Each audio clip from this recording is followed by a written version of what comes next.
Salam değerli izleyiciler, iyun ayının 23'ü saat 23:00 olan en son məlumatları diqqətinizə çatdırıram. Videonu paylaşıb, buradaki üstə gəl işarəsinə bir dəfə vura bilərsiniz. Amerika təyyarələri İrana, Türkiyə hava məkanından daxil olubmu? Belə bir məlumat yayılıb və Türkiyənin prezident administrasiyasının kommunikasiya idarəsinin məlumatında bildirilir ki, İrana hücum zamanı Amerikaya aid qırıcıların Türkiyənin hava məkanından istifadə etməsinə dair xəbərlər dezinformasiyada Amerikadan havaya qalxaraq Cəballi Tarix boğazı istiqamətindən daxil olaraq Aralıq dənizinin cənub hissəsindən İsrailə çatan təyyarələr İraqın üzərindən daxil olaraq İrana zərbələr endirib. Qeyd edək ki, ötən gün Amerika-İran ərazisindən nüvə obyektlərinə zərbələr endirib və digər son məlumatları da istəyirəm diqqətinizə çatdırım. Qətər İranı hədələyib və bildirib ki, bu hücuma cavab verə bilərik. İran və Rusiya Müdafiə Nazirləri isə telefon əlaqəsi saxlayıblar. Bu barədə İran Müdafiə Nazirliyi məlumat yayıb. Telefon danışığında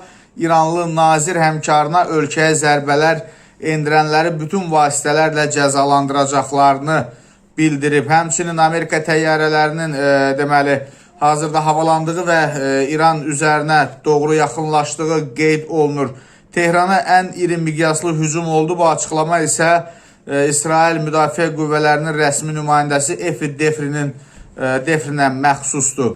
Amerika prezidenti Trump isə bildirib ki, İranın Bəhreyndəki Amerika hərbi bazasına hücum edəcəyi gözlənilir və daha öncə İranın Bəhreyndəki hərbi bazaya raket zərbələri endirdiyi xəbəri də məlumatlar sırasındadır. Amerika prezidenti isə Bəhreyndəki bazanın da belə deyək, hədəf olduğunu diqqətə çatdırıb. Dəyərli izləyicilər, digər məlumatları da izləmək üçün kanallarımıza abunə ola bilərsiniz.